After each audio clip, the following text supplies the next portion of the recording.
What is up, YouTube? Welcome back to Party Chat Sports. We're here with a Pick'ems episode. It has been a minute since we've put out a Pick'ems episode here to update the people. Been a little busy. Been harder to get those episodes out kind of midweek every single week.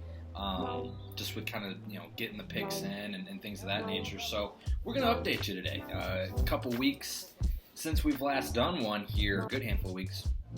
And a lot has happened. It has been busy at the top, nonetheless. Looking at the standings here, got her off to the side today.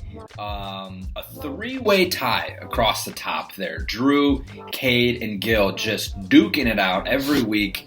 In the past couple weeks, Cade's had a couple weeks at the top spot. Drew's had a couple weeks at the top spot. Gil's been following them all year. And then actually last week, I had the best record, and so I pulled it within a couple more games closer, but still I'm 6 games back, and Cam is like 11 games back. So Cam having a great year though. Look at those records. I mean, he's doing great. We're so proud of our Cam. But overall, I mean, it has been a fight at the top. We got 3 of us in 400 all-time win territory, pushing our way closer to the 500 mark there. Cade eclipsed 300 wins this week, and Cam has eclipsed 200 wins all time as well. So jumping right into things, looking back at week 12, it was Thanksgiving week, so pretty exciting there. But starting off with frauds of the week here, Detroit, right off the bat, not a good showing. Fraudulent team of the week there. Looking down the list here, just trying to see if there are any more frauds of the week. And I don't believe there are, except for Minnesota, losing to the Chicago Bears at home.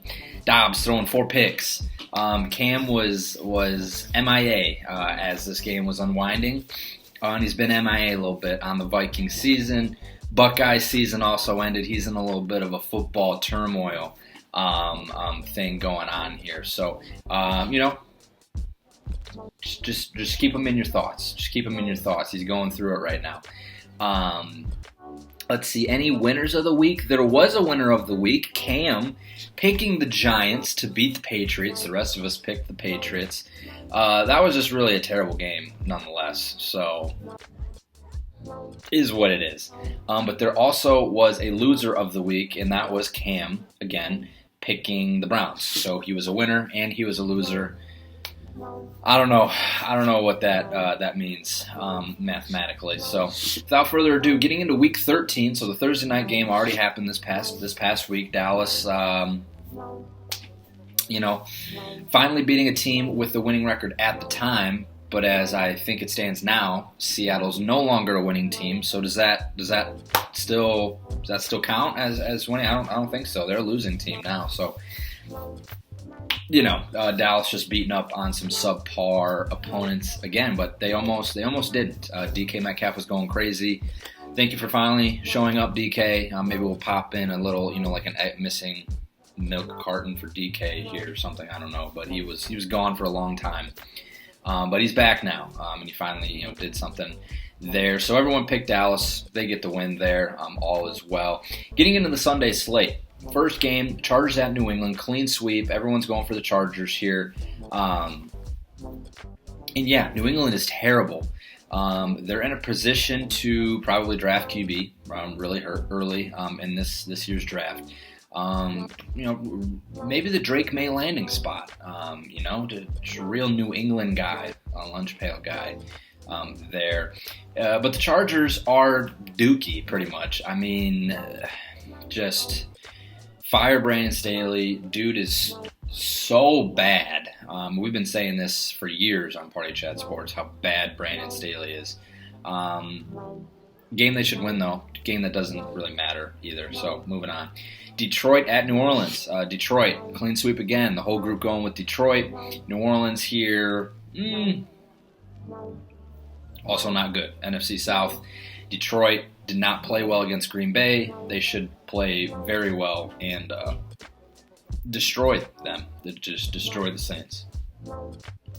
Next one, Atlanta at the Jets. We have one believer. Cam is going for the Jets. I think they're still starting Tim Boyle. I mean, it's comical at this point what Jets fans have to go through. I mean, we laugh at Gil pretty much every single week. And it's sad. It is the saddest story of the year, and a lot has happened in 2023, and that's probably the saddest. But the rest of us going with Atlanta to take care of business in East Rutherford. I mean, that's just going to be a terrible game to watch, isn't it? You know, a couple of real offensive juggernauts until that Jets defense finally, eventually gives up because, they're losing by 3 or something. So that one's going to be, probably not something I tune into. But a game I will be tuning into, Arizona at Pittsburgh. The clean sweep here, everyone going for Pittsburgh, seeing how Pittsburgh can stack some wins here. Can they keep the momentum? Can they keep the momentum moving? Hopefully so. And if they don't, I will be sad. That would be kind of a typical Pittsburgh game, wouldn't it? Losing to a 2-10 Arizona Cardinals squad. But I think, Drew, on that Phoenix Sports Radio, they would be real mad at this point if they won some games, I think. I think they are firmly on Caleb Williams' watch, whether they're going to be in a position to do that. Depending on kind of what the Bears do and what they do, we'll see. Kyler Murray went from hero to public enemy #1, and that's pretty funny. So look for the Steelers to get the win on Sunday. Next one, battle of some more AFC teams. Indianapolis at Tennessee. Everyone going for Indianapolis again except for Cam, the lone man again. He does not want to do this anymore. He's feeling like he's taking his last breath, I guess. That was a little hidden Easter egg. But he goes with Tennessee and Will Levis. Everyone else going with Indianapolis. Start Zach Moss in perfect timing to get hot for the playoffs here. He's going to be the man for your fantasy teams. And Zach Moss is the GOAT, and that's why I think a lot of us are going for Indianapolis. Will Levis, kind of quiet here in recent games, hasn't done too much. I think Tennessee is just kind of, getting prepped, getting him some playing time, getting ready for next year. They grab a few more pieces in the offseason, and maybe they put something together for 2024. Next one, Miami at Washington. This game's going to be boring. Miami's probably going to put up 30. Washington's not going to win, so everyone's going with Miami on this one. Enough said. Let's move on. A great game, though, or a game that should be really great, that has a lot of consequence, is Denver at Houston. So two teams in that AFC playoff race. If you want to hear more about that, go listen to the podcast earlier this week where we talk about it. But two teams on a roll here trying to get into the wild card spot. Denver, the team that's really on a roll. Houston, even though they just lost to Jacksonville, a team that has won some games this year. And it's in Houston, so this is going to be a really good game. Right now, 3 of us are going for Denver. Myself, Cade, and Cam. Drew and Gil going for Houston. And I might switch to Houston, actually. This feels like a game. I'm going to switch to Houston. Let's just do that, because this feels, I'm doing it right now as we speak in the spreadsheet. So this just feels like a game. Houston, young team, they want to make it, they want to get in there and really do some stuff. This feels like a prime game for them. Go in there, stop Denver in their tracks. You beat Denver. They won all those games in a row, but that one might be just too little, too late at that point. Now, if you can put them away on your home turf and set yourselves up for future success. And I think I might do a little video on Houston at some point here in the next couple weeks. Just Houston, you don't have a problem. You got a lot of good things coming your way. So that'll be a really good game to watch there on Sunday afternoon. A really terrible game is going to be Carolina at Tampa Bay. Everyone's choosing Tampa Bay. Carolina's Garbo. This game is Garbo. I don't even want anything to do with it. Next one. Cleveland at the Rams. Everyone going with the Rams except for Cam. So I guess Cam, trying to make up some ground here late in the season, just choosing the opposite. Going for Cleveland. He believes in Joe Flacco on the road against the Rams. First start in like 18 months. And Cam believes. I don't believe. The Rams should win this game. Joe Flacco is so washed. That defense is amazing, but it's also starting to get injured here and there. And if they lose a couple of these games, and the Rams are a team looking to try to get into that NFC playoff picture, looking to try to be one of those final two teams in a battle with like the Packers, the Vikings, and somebody else, the Seahawks, I guess. If the Seahawks, the Seahawks probably. So, that's a team that they're getting healthy at the right time. Cleveland's not that healthy right now.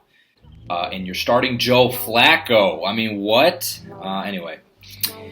Next one, probably the game of the day, not the Sunday night football game because freaking whatever. What was the flexing that just happened? I don't know. I don't care. San Francisco at Philly, though. Two juggernauts of the NFC. We'll see what Brock Purdy's all about. We'll see what that Eagles team is all about, if they can beat the Avengers that is the San Francisco 49ers. All of us going with San Francisco except for Cade going with Philly. He did move to Philly and basically decided to be a Philadelphia Eagles fan these days because his team sucks, the Raiders. And he also is a homer for the Lions, but he switches his NFL team every couple of days. So he's going with the Eagles, but the rest of us going with San Francisco, seeing what the Avengers can do on the road in Philly, hostile environment. I think they're going to come away with the win. They're just that good of a team, and Philly is kind of fraudulent. Just ask Drew if you're curious to hear more. And then the Sunday night football game, I think it's still the Sunday night football game. Chiefs at Green Bay. Everyone's going with the Chiefs. Green Bay should not beat the Chiefs. This game is probably going to be kind of ugly though, just because the Chiefs just feel ugly to watch this year. They don't feel good to watch.